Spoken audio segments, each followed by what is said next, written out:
Welcome to Talking Business and Life with Claudio Relsano and Steve Mancini. Claudio and Steve will share their business and life experience to help you grow your business and improve your life. Here's Claudio and Steve. Good evening and welcome to Talking Business and Life with Steve Mancini and Claudio Relsano. As you can see, going to the video and audio, Claudio. I'm staring at Claudio. I'm looking at the thing. I'm looking at the monitor. I'm looking at the speech. You're wearing many hats. And I even got to wear the headphones today, so it's just going to be a crazy day. Claudio, it's snowing in Pittsburgh, apparently.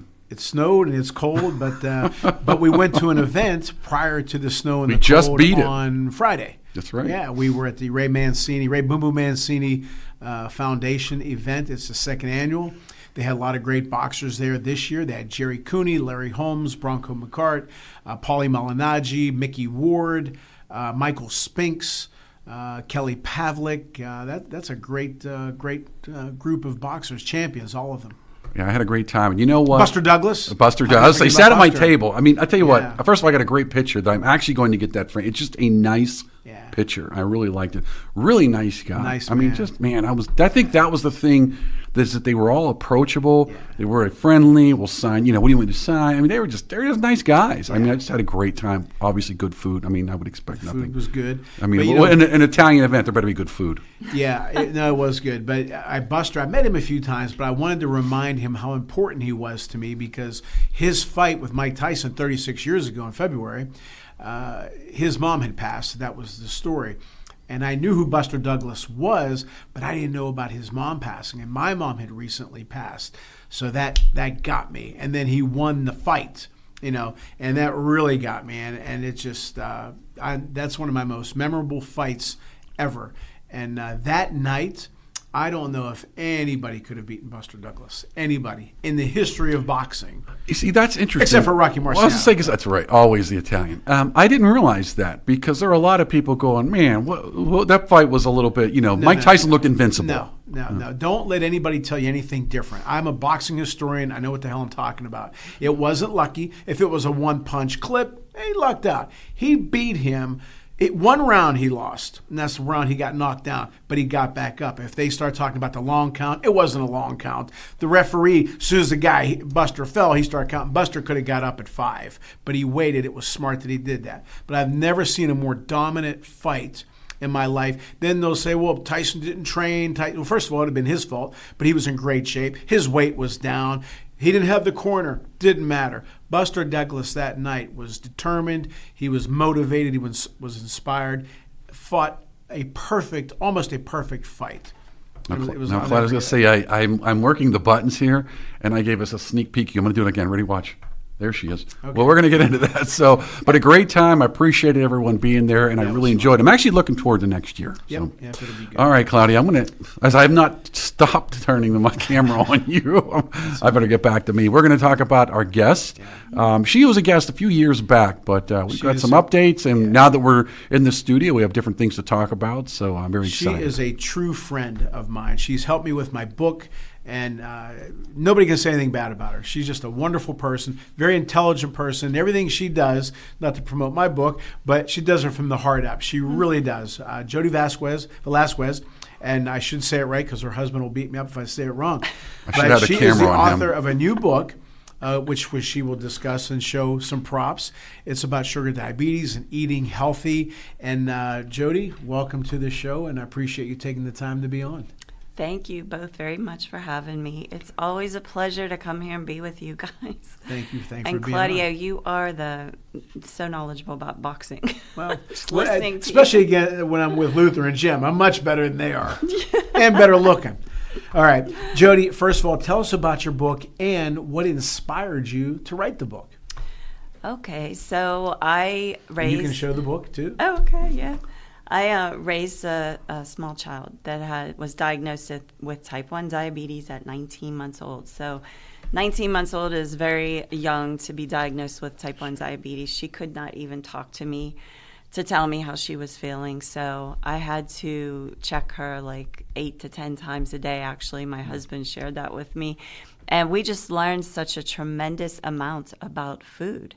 And one of the things that was shocking was, I guess, when you get diabetes, you have to have checks every 3 months, your A1C. And if having a baby with type 1 diabetes wasn't enough, you have markers that your doctor sets for you, and you have to be in a certain range. So I learned over a span of 16 years that the only way to keep her in that range was to feed her and keep her in a lifestyle that mimicked mine of the 1970s and the 1980s. So a good way to explain my book is that when technology changed, we went from typewriters to the internet overnight, I think. And a lot of people were so shocked. And our food actually has changed just as drastically, only it happened over a slow, long period of time. So it went unnoticed for a lot of people. But having to take care of a child with diabetes, I was able to see the changes. And I knew that if I fed her like today's world, it wasn't working for me. I wasn't meeting those ranges and goals that the doctor set for me. So the book pretty much compares how to eat like it's 1970, 1980 to today's way of eating. And there's so many big differences. I know you're into food, Steve, and you know. I do like eating. You know, the thing about her, though, and the book, Steve, is, okay, you just didn't give her medicine and that's it. You just didn't check her markers and that's it. How can we regulate things? How can we lower things? How can we make her better? You really got your hands in the soil and start researching, as you said, 70s and 80s. Right. Most people just say, okay, take this medicine and that's it. You went deeper than that. Well, Why? you have to when it's your child and she can't really take care of herself. So it kind of, you have to do it. And I'm an Italian mom. I want to do a good job. You know, I had that baby. I have to take care of her. And I wanted to do a good job. I wanted to give her, you know, as much good health as I could before she was 18 and on her own. And, you know, I wanted to, I accepted the challenge from the doctor and said, okay, I can do this. But it took a lot of research, a lot of checks, a lot of analyzing, a lot of reading online. And, you know, we finally figured it out, but it's a lot of changes, and you really have to make those changes in your life. And they're small and simple. We just don't realize how much our food has changed. Let me chime in on that, because there's a show called The Food That Built America. And they talk about the guys that actually set up, you know, the Posts and the Nabiscos and all these companies that we just sort of assume, you know, these companies didn't start as, you know, mega companies, mega corporations. They were small. They get something, it works. They make more of it, it works. Then they start, you know, consolidating. You know, you mentioned the food since the 70s. What has, in your research, what was the biggest change? Because it seems like the idea that food was being developed in the laboratories once they realized you could make money off of it. It wasn't just about survival. It was about, we can make money off food. What was the biggest change that you've seen in the food? Because food has changed, and I completely agree with that. But what is some of the biggest changes you've seen? Definitely the highly processed foods with, you know, a paragraph of ingredients. And it was funny when I was doing my book. It talks a lot about. You can hold it up, Jodi. It's okay. No, there's no shameless self-plugs here. Medical situation here. So I got nervous towards the end, and somebody was like, you can't say things if you're not sure. And I said, you know what, you're right. And I hired medical journal editors out of Kansas City to totally go through this book and make sure that what I was saying was on mark. And I had a chapter about the food additives, like, you know, I just said the highly processed food and all the additives that are in 10,000 additives since, you know, the 80s that are now on the market and in the foods. And they went through, and I had some research studies that said that a lot of those chemicals will make you gain weight. I am not a biology major or chemist, but I think it's that I'm not really sure how to say it. It's metabolic disruptors. Okay. And I don't deep dive too far into that, but they did. And they found some really good sites, and they were actually government sites, medpub.gov. And they said, this is where you need your link from, and this is this research study that you need to cite. But they disrupt and they can make you gain weight. And there's so many highly processed foods, and it's not just it's not just a problem with fast food. It's the warehouse clubs, the grocery stores, the vending machines, everything. And people just are trusting, and they don't realize that those kind of chemicals can do that, and they are in the foods. Well, and they're also meant to be addictive. That's the problem. First of all, people have become intellectually lazy. People are just sheep beyond sheep now. And you jam this stuff on the shelves, and, just like we had the Snowmageddon here. And what do people do? They all ran out and they bought a bunch of stuff, right? Stuff that they probably don't even need. And it's going to sit on the shelves, and they're going to gobble it down because it's designed to sit on the shelves for weeks and months, if not longer at a time. And to your point on the metabolic disruptors, I totally understand what that means, because it's not a natural chemical that your body says, I don't know what to do with this. And then therein is the problem. At the same time, they're getting you addicted to it. Right. Yeah. Jodi, a guy that we've had on our show, Chris Corciani, said something in his business, what sets you apart from someone else? There's a lot of books out there about your topic. What sets your book apart from somebody else's book? I think the fact that it's on-hand experience. They say that some of the best teachers out there are the ones that lived it. And that really, for me, was how I learned. And it's very eye-opening. And it's not just that I wrote a book about it. I did it daily, 24/7 for 16 years. So I kept running into things and kept noticing things, and this changed and that changed. And, you asked me what the biggest change was. I said one of them was the highly processed food. But my book mentions how many changes happened over a very long period of time, and it's the increase of fast food restaurants. In 1968 there was only 1,000 McDonald's, and if you spread that across the country, you may not have had a McDonald's near you. People are like, oh my God, what would you do? I think Starbucks in 1982, I might be wrong, had five locations. And I tell this story a lot. This is one of the biggest things in my book is when my daughter was sleeping at night and we would go check her. She was so little. If she was low, we would give her orange juice. And there were times we ran out of orange juice. So we used the syrups, Hershey's and strawberry, and put it in milk. And that would raise her even quicker than the orange juice. These are the same syrups that are in your liquors, that are in your coffees, that you see people at the coffee shops saying, put 3 extra pumps in. Yeah. And I'm like, no, don't do that. Jeez, my daughter bought me a bunch of those for Christmas. They're good, though. I'm not going to lie. I've reduced it down. Well, there was a time when I used to do the flavored creamer and sugar, and I realized, wait a minute, I don't need sugar in here, so now I just do the flavored creamer. I don't put sugar in mine. I just do the pumps. Well, I'm finally just doing the pump or sugar, and then I try, but I'm also leaving an active life, and I will ask you this because you're doing your homework, and Claudia asked a good question because there's a lot of research on this. Mm-hmm. Do you find that there are contradictions in the research? Contradictions in what research do you mean exactly? Well, I mean, when you're saying, okay, what do I have to do? You've changed the diet of your daughter to correspond to the negative effects of what's out there right now in the food. If you look at the shelf, and I mean, everything has sugar. They even add sugar to sugar. I mean, sugar is everywhere. Sugar and some kind of oats, glucose, sucrose, monomer, whatever it is. So they're adding all this stuff to everything. The government has been approving, to your point, the 10,000 additives over just a few decades. So when you're doing research to say, what should I be giving my kid? What should you be eating to either avoid this or treat it? Did you ever run into, well, this one says do this, and this one says don't do that, do this? Did you ever run into that kind of issue?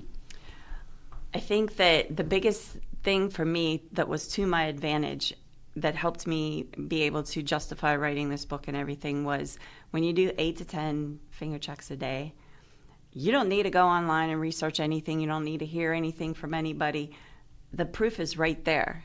When you eat something like a bag of flavored tortilla chips and the numbers just skyrocket, it's like, okay. I don't need to be told twice that you shot up to like 450.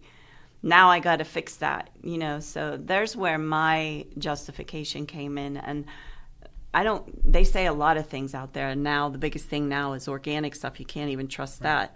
You can't trust the labels of organic stuff. And that's hard. So for me, it was on-hand experience. And I just went with what I was learning. And I really didn't pay attention to anything else that was going on. It was all what was happening in our world and what I saw. And there's a lot of things, and most of them are mentioned in the book, but like exercise and getting active and moving was all part of that too. Like if you're just sitting around and doing nothing, right? That was another thing that I saw, big red flags. Yeah, who'd have thought diet and exercise? Huh. The irony is it seems intuitive, but people would say, "Nah, you know what? I'd rather have a shot." Yeah. Oh yeah, the weight loss shots. Like I'd rather just take the shot. I can't believe. Or they have that surgery for the stomach and all that. Oh, yeah, the surgeries, too. I can't believe that, when you go to those warehouse clubs, you see all the drivers. You can tell what the drivers look like. They stick out like the guys on the airplanes that are, what am I thinking, the security guys. Right, yeah. They stick out. You can tell they have their cart and they're picking up a bunch of food and they're going to deliver it to houses.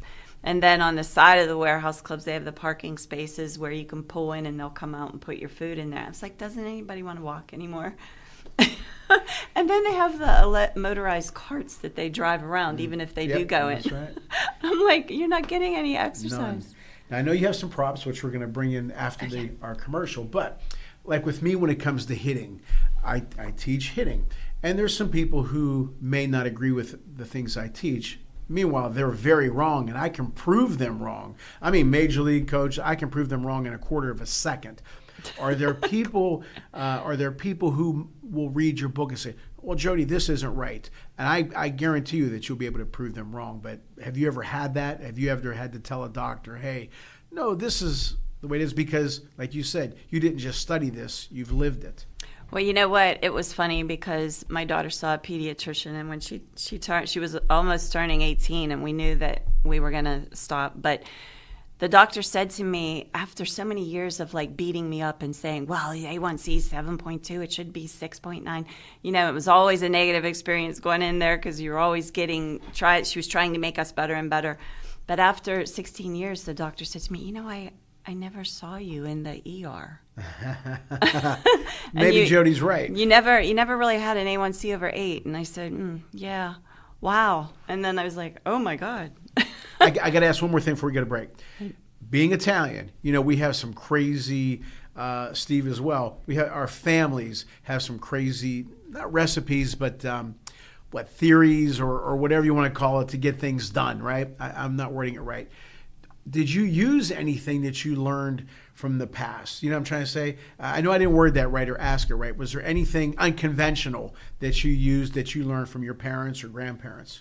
Well, I think I do have a YouTube channel where I teach the authenticity of my mother's cooking.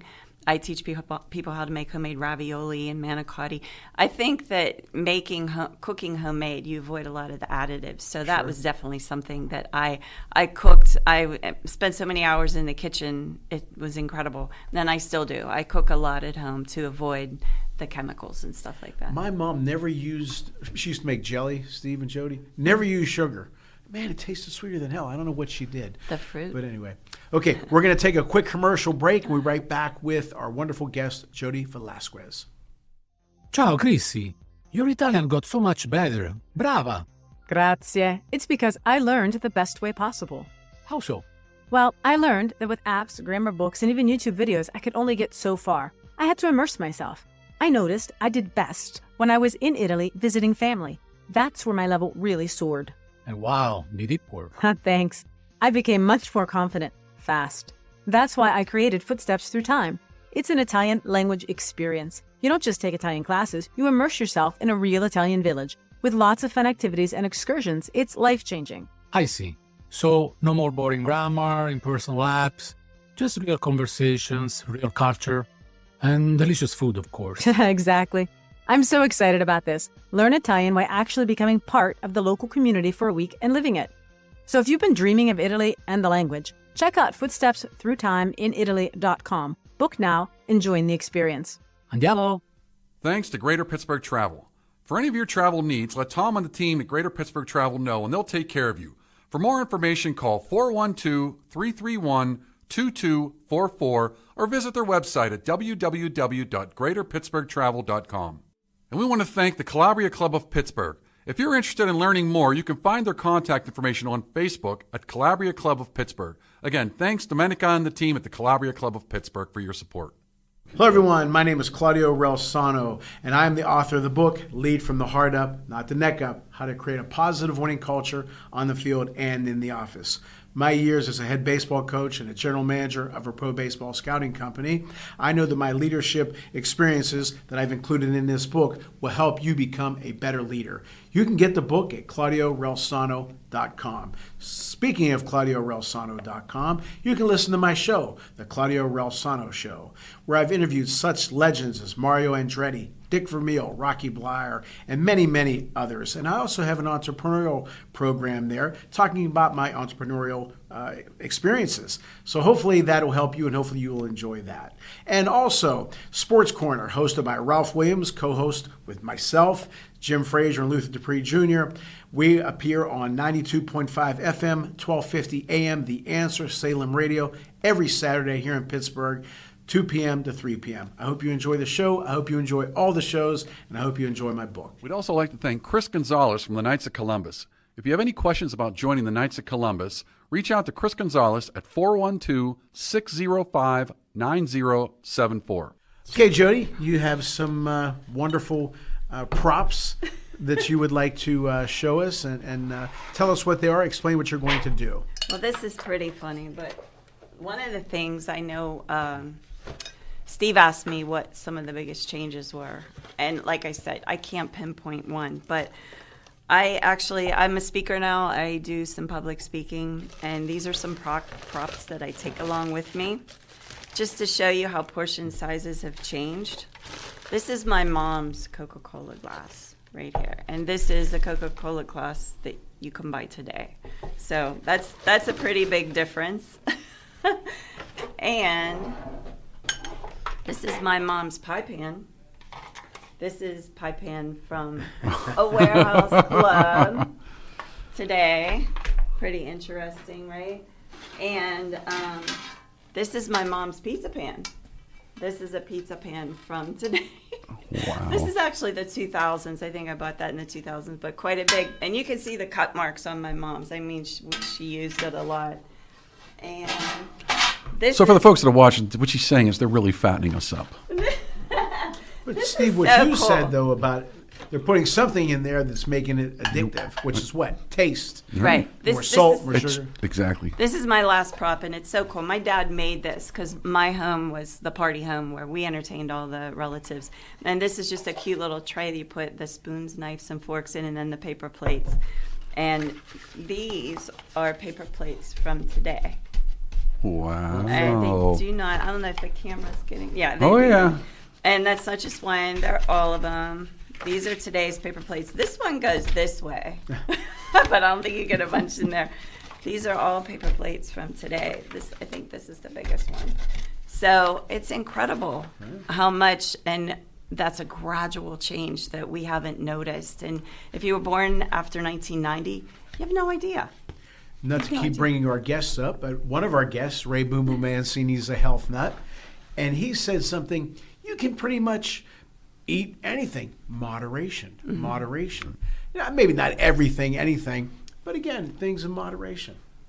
I don't know. The problem though is I don't know how. It's almost like the food corporations won't let you do that because they make it so addictive. Yeah. Perfect example is you ever see how chicken McNuggets are made, or chicken nuggets are made? It is the most horrifying process. If you see it, you would say, "Why would anybody eat that?" But when you eat a chicken nugget, they're so good. I probably shouldn't ask. I heard they have potatoes in them. I mean, that would be a good thing. So- I know they have a lot of other bad things. I saw a video for how they make nuggets, and it's everything from like they bleach the chickens to kill anything in them. They squash it, and then they add all these Maybe we chemicals in don't- like a press, and then it's just like it's like a stamp. Because if you think put it this way, if you think the chicken is in the shape of a dinosaur, Right. you got a problem. What do you call it, a mold? Yeah, exactly. So it's it's like a hot dog. It just becomes a paste at some point. You're just stamping out nuggets. But damn it, they're good. I need to ask you something before I forget. The RFK pyramid, is that what it's called? Yeah, the food pyramid. What are your thoughts on all that? I don't know too much about it. You know, I don't. Somebody else asked me that recently, and I have not seen it. But I do believe in the basic food pyramid, and I think that you should eat a lot of different things and have a lot of different things on your plate, which I know that's a thing with a lot of young people, is they're not eating the vegetables and stuff like that. They're all for the chicken McNuggets and the fried chicken and the, you know, and I think that greens are so important, and you know, your everything, dairy. I believe in the pyramid definitely, but I haven't seen RFKs. Is it a big difference? Well, they flipped it. They flipped it because what happens is the whole adage, man cannot live on bread alone. Okay, the truth is you know what satisfies you longer is protein. Mm-hmm. But to your point before, you can't even trust, you know, the whole natural meat you're eating, because you know how much did they jack that thing up with. The truth is even when you're eating healthy food, you don't know if you're eating healthy food because either the animal was jabbed up with something or it's processed. But in theory, real protein is something that will keep you satisfied longer and will actually give you more energy in the long run, which case you won't be wanting to snack all day. Right. So they flipped it for things to take into account of that. Because to your point, eating anything in moderation is one thing. And there's, you know, again, there's been studies that say, well, you should have, instead of having a couple of big meals, you should have small things during the day. And then some people say, no, you know, like the Italians, a perfect example. They wake up, what do they have? A croissant and a coffee. They might have a small lunch and have a big dinner. That's it. But that's it. That's all they'll eat. So, right. You know, why are we eating nonstop? And even when we think we're eating healthy, it's not really healthy. Now, Steve mentioned the Italians again. Now, in Italy, I gotta love them. They do eat differently, and I think they live a little bit longer over there, probably less stress as well. It helps. But what is it that they do differently over there? Let's just use Italy than we do here. Well, I have not been there. That's on the bucket list. But I do know that, and Steve probably knows this too, that the chemicals they use in the food in the United States are not in the foods in overseas countries in Europe. Yeah. So that coincides with the metabolic disruptors that could be adding to weight gain in America, because they don't use those over there. So they eat healthier. Maybe that's a big part of it. And they probably do a lot of cooking at home too. You know, another thing, not as much fast food. Like ice cream tastes different there. The cow, the milk, because of what they feed the cow. Right. So yeah, I get. But why doesn't this country adopt that more? Yeah, we have because it works, right? There's a template. Well, even when they're now trying to adopt similar standards from Europe, the problem now is everything has become politicized. Even the food pyramid is politicized. No doubt. It's insane. Mm-hmm. And, you know, I think ultimately, to your point, I think it's going to come down to people are going to learn the hard way. The problem is when you think about health costs, you and I have to pay for that. So if somebody's buzzing around, you know, Aldi on a scooter because they just don't feel like walking, buying a bunch of chips and pops and all that crap, and then later on when they have diabetes or they're, you know, because they're overweight, they don't exercise, and they're going to have heart issues, who pays for that? We do. So, Jodi, let me ask you a question. I don't want to be too negative. So let's ask a positive question. Having done what you've done, this has obviously become a passion for you. What's next, though? I mean, is this something you're going to keep doing? Or are you going to go down other kind of, I don't want to say rabbit holes, but other areas of interest in the health in general?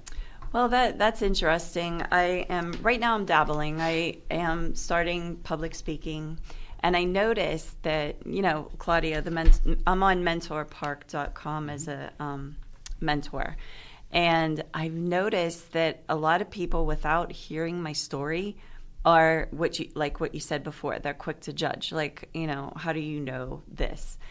But it's a whole 180 if they hear me speak. After they hear me speak and they hear all the good tips that I have, and I go over many of the things that are in the book, it's a different story.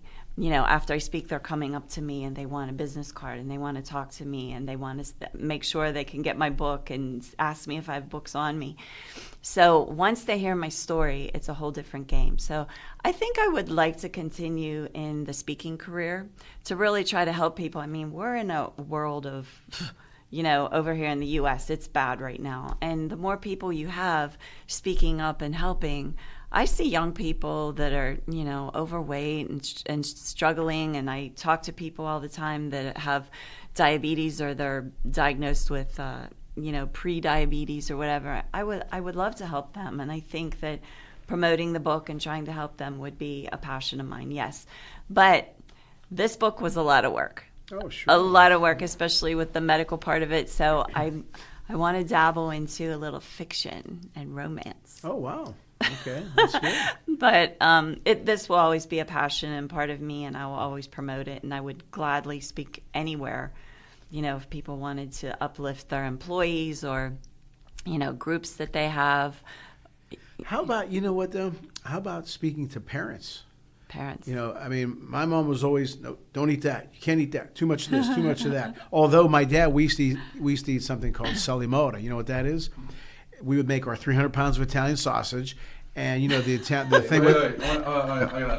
I gotta unmute on that one. Let's step back for a minute. Yeah. 300 pounds of Italian We used to sausage. give a lot I was away. literally scrambling for the mute on that one. I'm like, Yeah. 300. Oh, We didn't eat it all. We gave a lot away. I don't know, But there was Claudio. something called Now that you're on salimota, camera. which is fried fat with remnants of meat. Mm-hmm.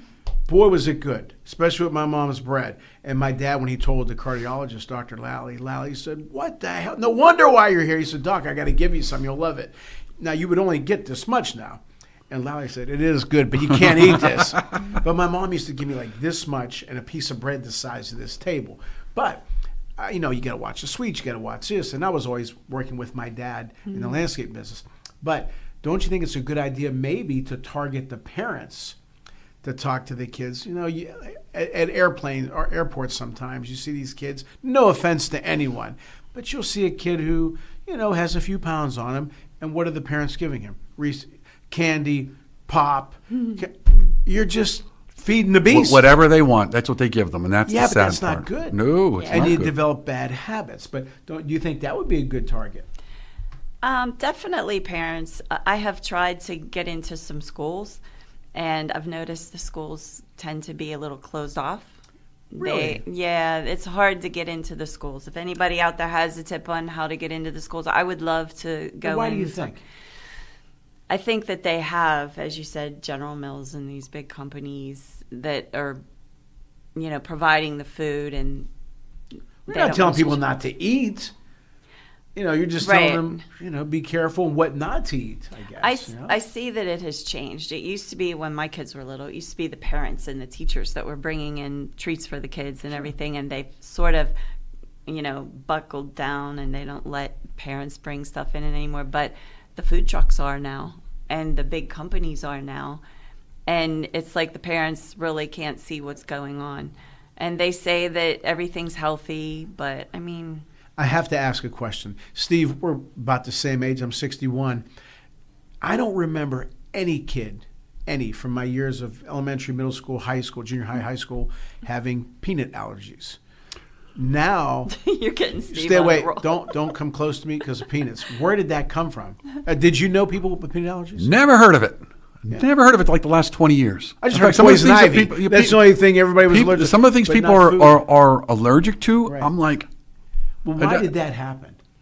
How did it happen? Well, that's veering off on a different angle that I don't know. My suspicion is a lot. I think that when you eat cleaner, when you take your kitchen from a warehouse club kitchen to like a Liz Claiborne kitchen and make it like really good quality foods, you're going to eliminate some allergies, in my opinion, because that's what I saw with my daughter.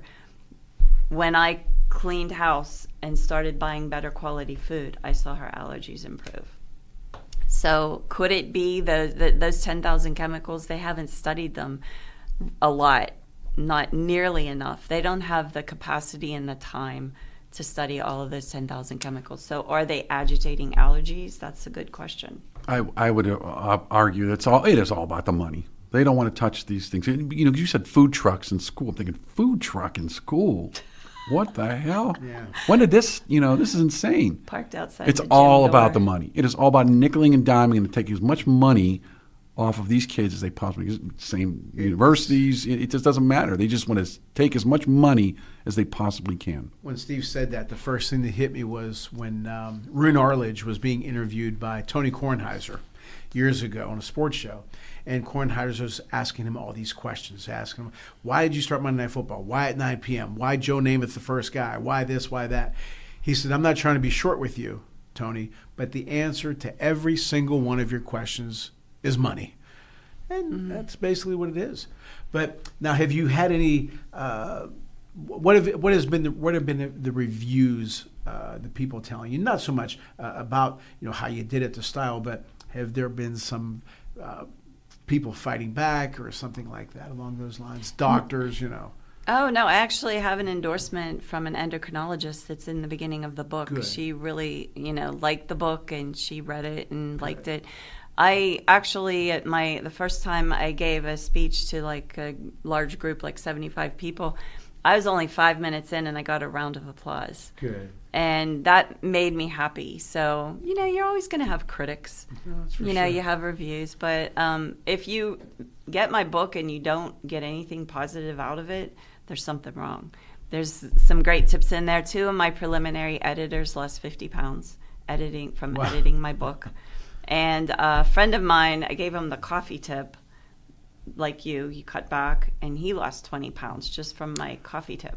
Funny you say that, because when I did notice immediately when I cut my creamers down. I'm telling you, I noticed just cutting a few creamers out I lost pounds off of that. For me, Yeah. it was just looking at my bills.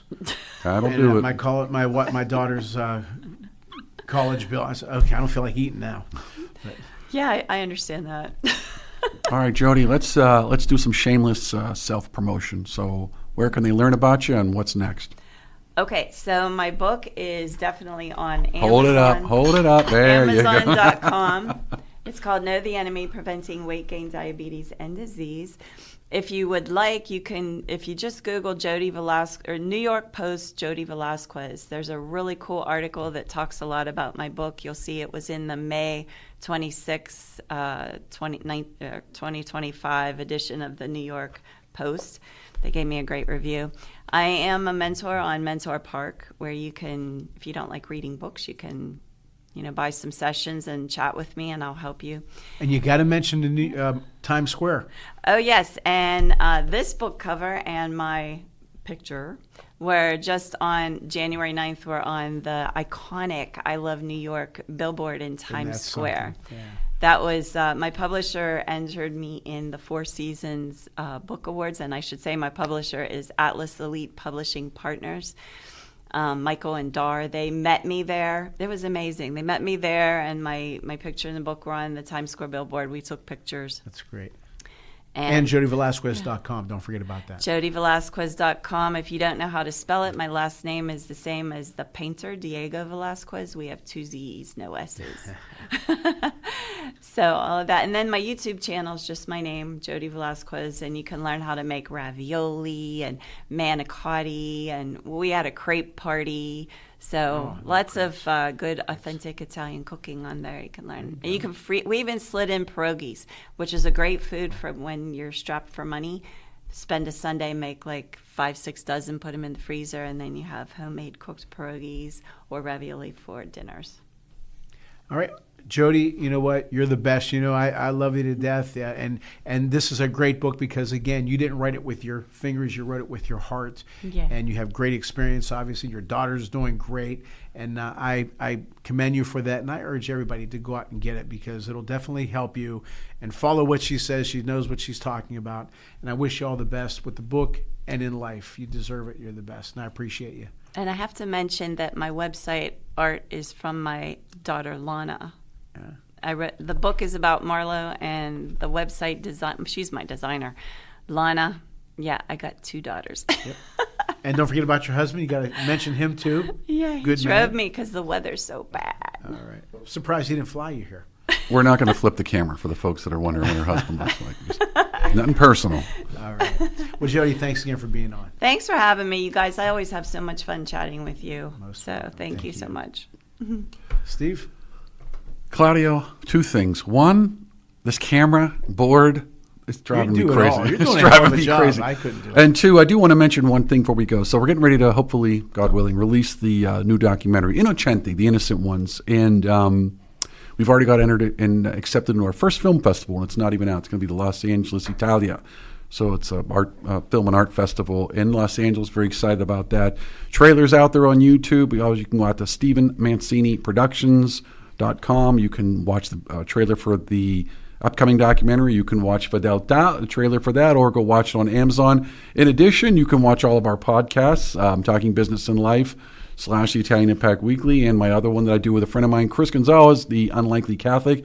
And as always, you can go out to ClaudioRilasono.com. I almost did it. Claudio Rilasono. It's a tongue twister for me. ClaudioRilasono.com and check out Claudio's podcast. He's had a lot of wonderful guests. I'm trying to get him to steal them and sneak them over here. But please, we enjoy the fact that you're tuning in. Apologize if you have to look at my face. But hey, we said video was coming this year, and video is here. So Claudio, as always, I give you the last word. All right. Well, again, I'm going to be a part of Mentor Park. That'll be official here soon. We'll give you more information on that. Jodi set that up for me, which I appreciate. She does a lot of things for me. My book, all that kind of stuff. But as always, we appreciate all of you tuning in, and thank you, Mom and Pop. Thank you for listening to Talking Business and Life with Claudio Relsano and Steve Mancini. Tune in next week for more impactful business and life experiences with Claudio and Steve.